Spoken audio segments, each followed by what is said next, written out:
François Mitterrand en Allemagne de l'Est, le président vient d'arriver il y a quelques minutes à Berlin-Est. Un des grands legs de François Mitterrand est d'avoir échangé en fait l'appui donné à l'unité allemande contre l'ancrage de l'Allemagne en Europe.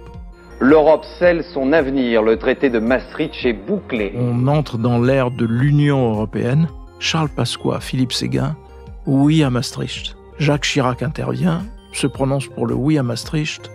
Charles Pasqua me renvoie un autre papier, non à Maastricht. Voilà de quoi est faite la vie politique parfois. Bonjour, bienvenue dans Mémoire d'un monde, le podcast qui croise l'histoire politique française de ces 30 dernières années avec celle du quotidien français de référence, le journal Le Monde, tout simplement. Et pour transmettre cette mémoire, je suis avec Jean-Marie Colombani, ancien directeur du Vénérable Journal. Bonjour Jean-Marie. Bonjour Hélène. Dans le premier épisode de cette saison 2 de Mémoire d'un monde, nous avions évoqué ensemble la chute du mur de Berlin le 9 novembre 1989, un événement qui va marquer le début de la fin de la guerre froide. Nous sommes maintenant en 1990 et l'URSS s'effondre. C'est le résultat d'un long processus dans lequel Mikhaïl Gorbatchev n'est pas pour rien et c'est un sujet qui a beaucoup divisé Le Monde et Au Monde, le journal, au mi-temps des années 80. Au sein de la rédaction, il y avait les enthousiastes et les sceptiques, Jean-Marie.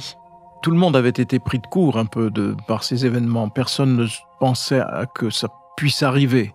Et donc quand ça arrive, en effet, les divisions se sont plus marquées. Au Monde, il y avait traditionnellement deux grandes fractures. La première opposait le patron du Monde diplomatique, Claude Julien, au service étranger du Monde, parce qu'ils étaient sur des planètes totalement différentes. Claude Julien, c'était la tradition tiers-mondiste. C'était le mouvement des non-alignés. À travers le Monde diplomatique, c'était au fond une grille de lecture qui plaçait au fond le monde diplomatique du côté de ceux qui voyaient plutôt le mal à Washington plutôt qu'à Moscou. Et à l'inverse, dans le service étranger du Monde, le mal, c'était quand même Moscou et le système soviétique. Mais à l'intérieur du service étranger, il y a eu en effet une ligne de partage parce que la hiérarchie du service étranger de l'époque considérait que le système soviétique n'était pas réformable. Donc, grand scepticisme à l'arrivée de Gorbatchev parce que personne ne pensait qu'il allait essayer ou tenter de réformer le système en profondeur il était réputé voué à l'immobilité en quelque sorte. Et donc, de l'autre côté, il y avait des journalistes, notamment des journalistes de terrain, je pense à Bernard Guetta, qui, à travers la couverture qu'il avait faite des événements en Pologne, lui était tout à fait sur la ligne inverse et considérait que Gorbatchev était le grand réformateur et qu'en tout cas, les choses allaient profondément être bouleversées. Et donc, les débats au Monde étaient à regarder sous ce prisme-là. Les enthousiastes, oui, parce que les choses s'étaient accélérées et qu'on voyait bien le monde se transformer.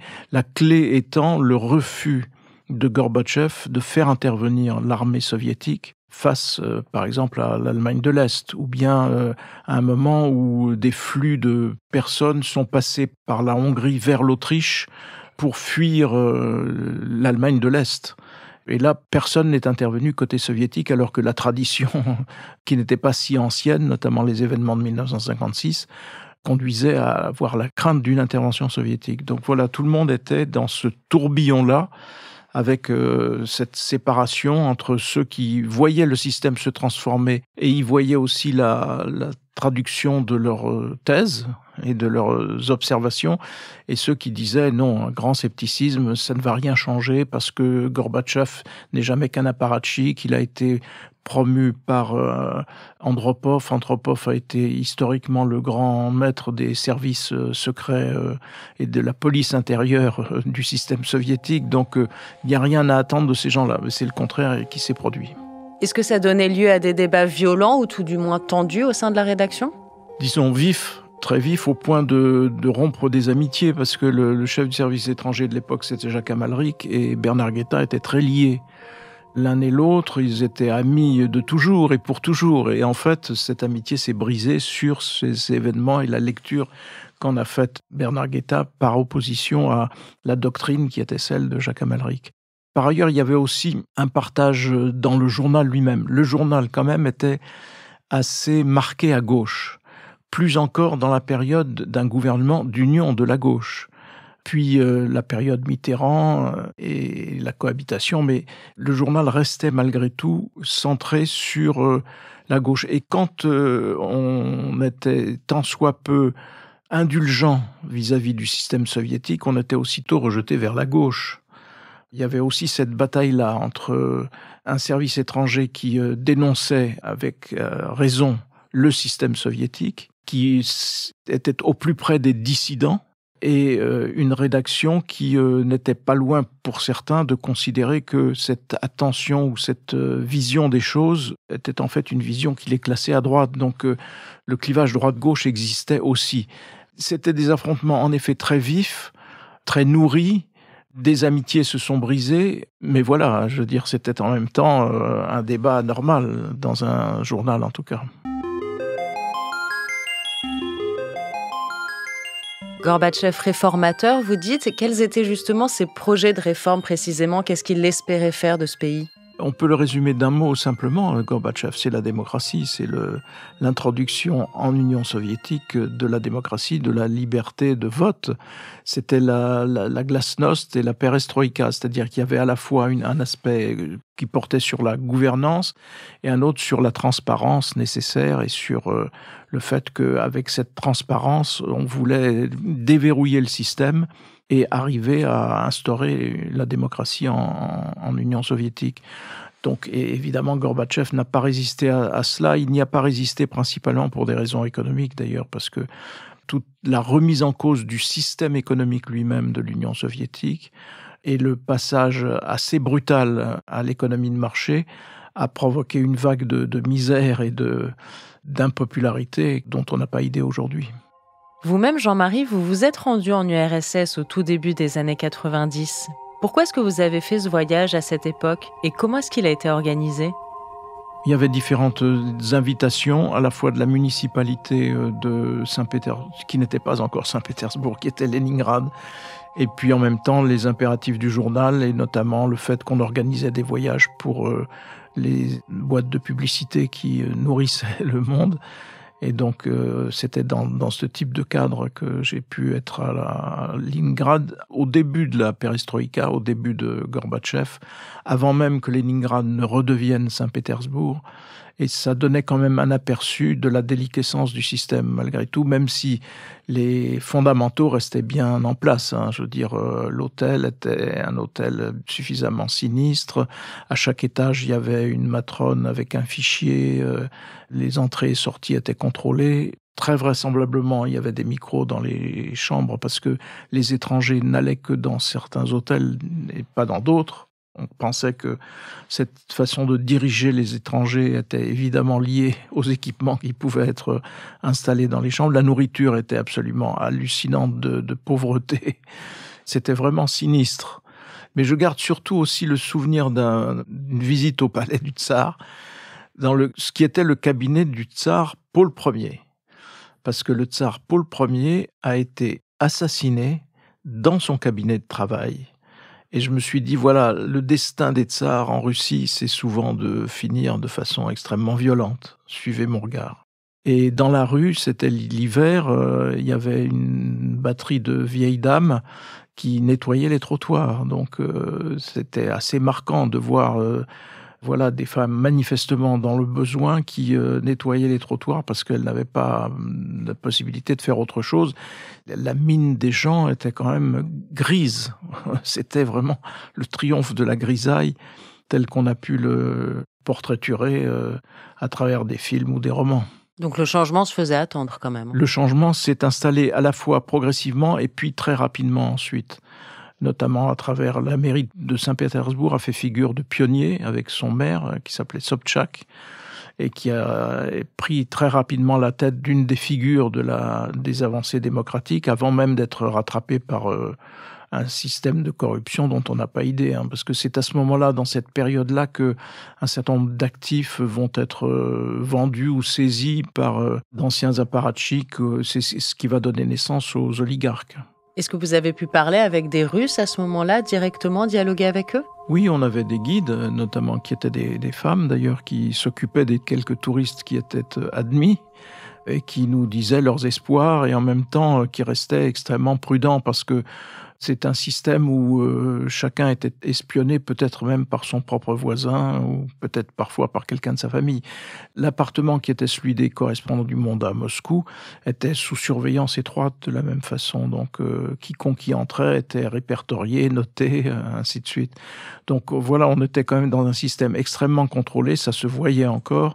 Alors la seule chose qui brillait d'ailleurs, et qui brillait d'un éclat et de propreté, c'était l'armée, les véhicules de l'armée et les militaires, dans Saint-Pétersbourg notamment. Le reste, c'était vraiment un petit peu à volo.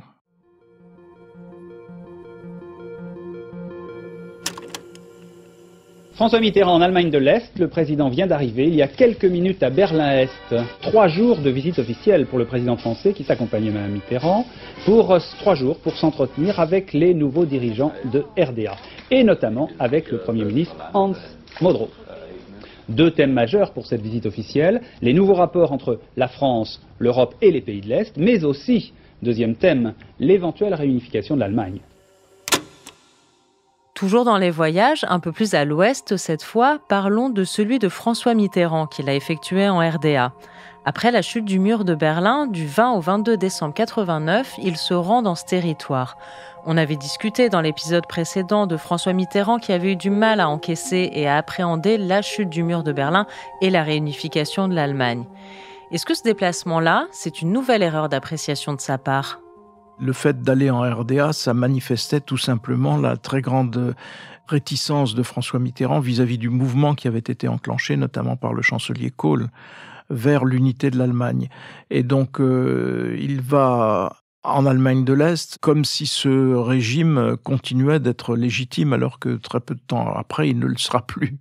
Et donc, ça reste en effet comme un marqueur, sinon des erreurs de François Mitterrand, du moins de ses hésitations, de ses doutes et de l'inquiétude qui pouvait le saisir, parce que l'unité de l'Allemagne, en tant que telle, ça pouvait être perçu, notamment par la génération de François Mitterrand, comme une menace qui ressurgit, parce que l'historique entre la France et l'Allemagne était quand même lourd. Et puis par ailleurs, il y avait à Londres Margaret Thatcher qui ne décolérait pas de voir l'Allemagne marcher vers son unité.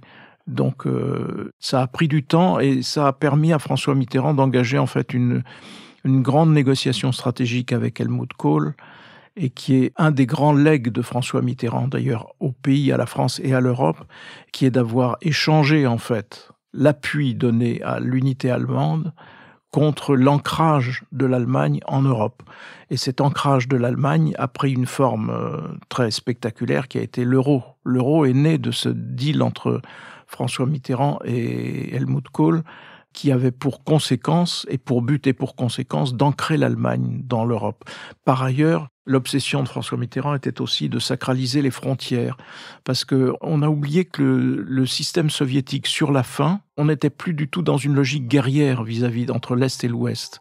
Même si Ronald Reagan, en lançant la fameuse guerre des étoiles, a précipité la chute en fait de l'Union soviétique, parce que l'Union soviétique ne pouvait pas suivre les efforts technologiques, de recherche, d'investissement que consentaient les États-Unis pour faire naître cette guerre des étoiles. Donc, de ce point de vue-là, François Mitterrand lui-même avait l'obsession des frontières. Le système soviétique sur sa fin, c'est Helsinki. Et à Helsinki, l'Est et l'Ouest s'accordent sur l'intangibilité des frontières, notamment en Europe.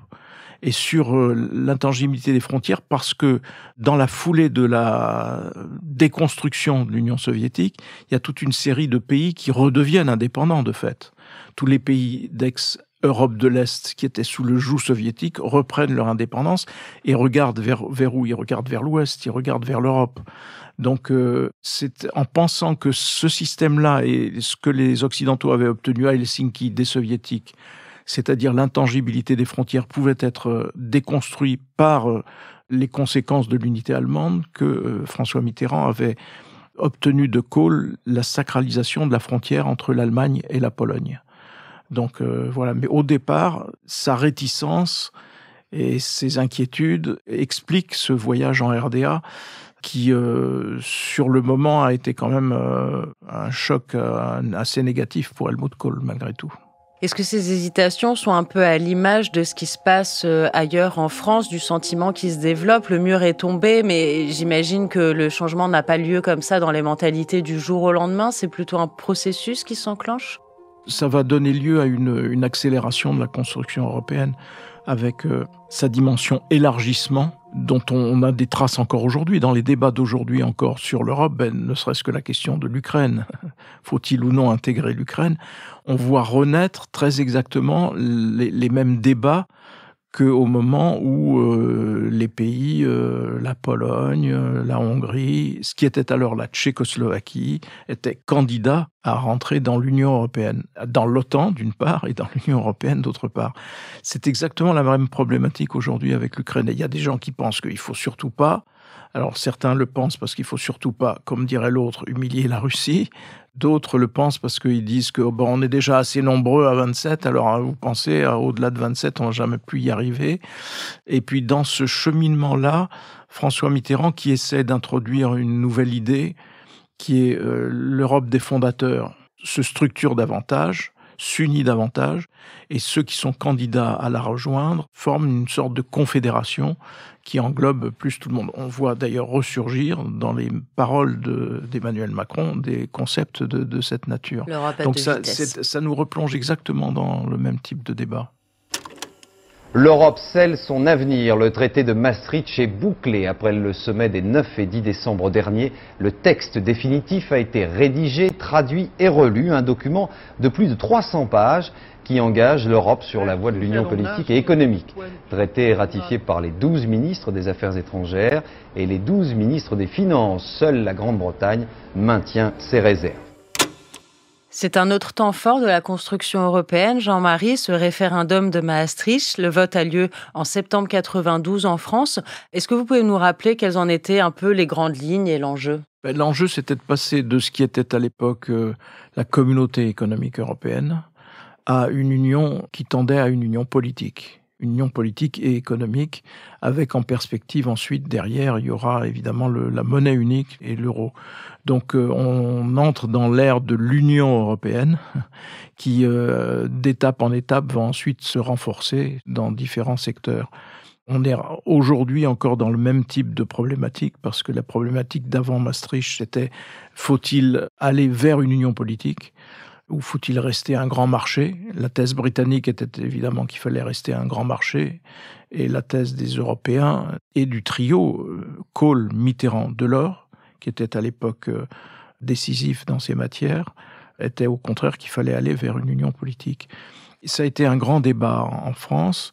Ça a été un débat marqué par une émission de télévision qui opposait François Mitterrand à un challenger qui était Philippe Séguin à la télévision, et c'était un moment à la fois intense parce que François Mitterrand était malade et que on a su après qu'il avait dû s'absenter, qu'il était présent grâce à une série de piqûres qui lui permettaient de tenir, alors qu'il était vraiment dans une phase d'accélération de son cancer qui l'affaiblissait énormément.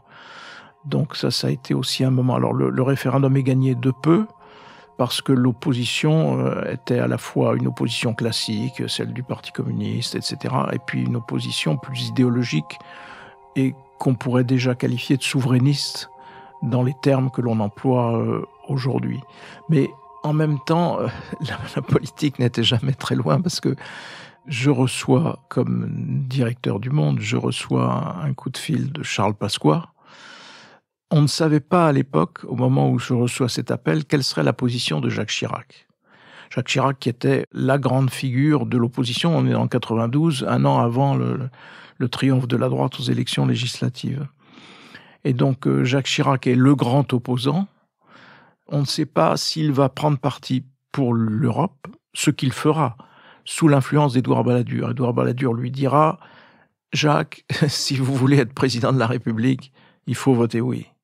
Si vous vous prononcez contre l'Europe et contre les prochaines étapes de la construction européenne, vous ne serez jamais président de la République. » Et donc cet argument a emporté l'adhésion de Jacques Chirac. Mais avant même qu'on le sache, je reçois un coup de fil de Charles Pasqua qui me demande de publier, si j'accepte de publier une tribune qu'il a écrite avec Philippe Séguin.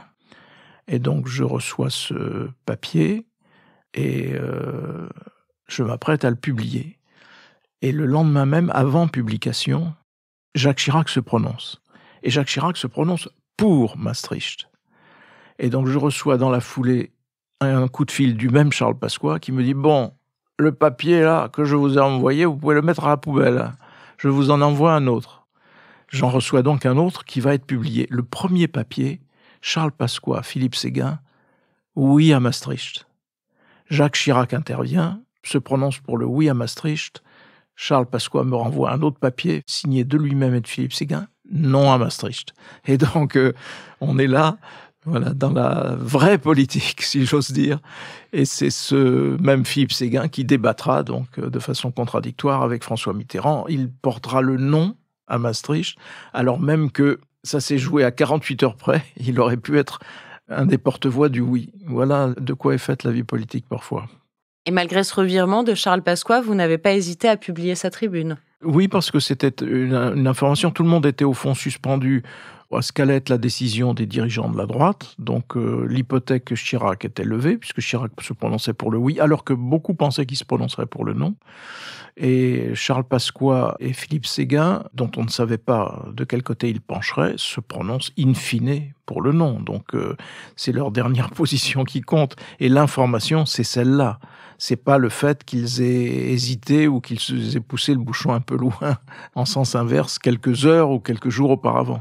On comprend bien avec cette anecdote croustillante les manœuvres politiques et les opportunités de positionnement. Est-ce que quand même, malgré tout, on voit se dessiner un nouveau clivage politique entre d'un côté les souverainistes et de l'autre les mondialistes?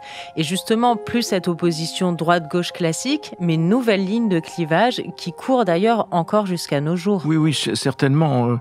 Et qu'on verra s'affirmer encore davantage lors de ce qui sera le référendum sur, entre guillemets, la Constitution européenne, qui n'en était pas une, mais néanmoins qui était aussi une série de réformes, et qui vaudra d'ailleurs à Nicolas Sarkozy une part de son impopularité, parce que les Français avaient voté non à ce texte, mais pendant sa campagne présidentielle, Nicolas Sarkozy, qui était alors opposé à Ségolène Royal, avait dit « Si je suis élu, je ratifierai » un traité qui s'appelle le traité de Lisbonne, qui s'était substitué au texte refusé par les Français sur la dite Constitution. Ça n'était pas une Constitution, le traité de Lisbonne, mais ça comportait un certain nombre d'avancées en matière européenne.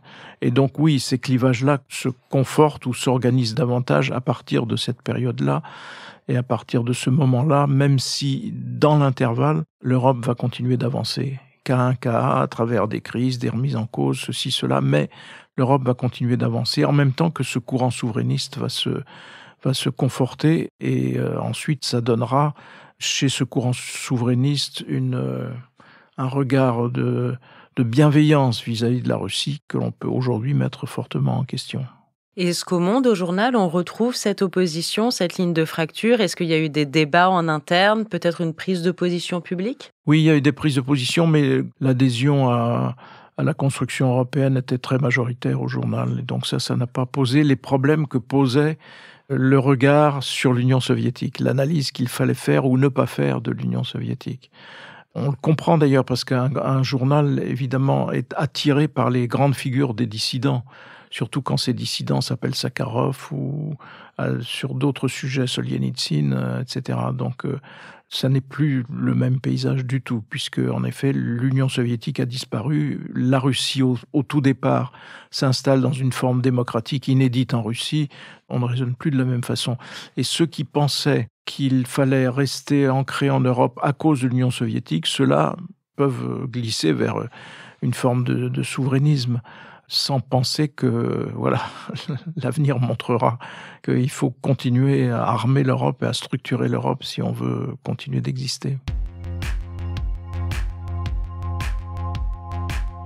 Vous venez d'écouter Mémoire d'un monde, un podcast de Jean-Marie Colombani, produit et réalisé par Slate Podcast. Direction éditoriale, Christophe Caron et Hélène Decommer. Présentation, Hélène Decommer. Production éditoriale, Christophe Caron, Hélène Decommer et Aurélie Rodriguez. Conseillère éditoriale, Florence Colombani.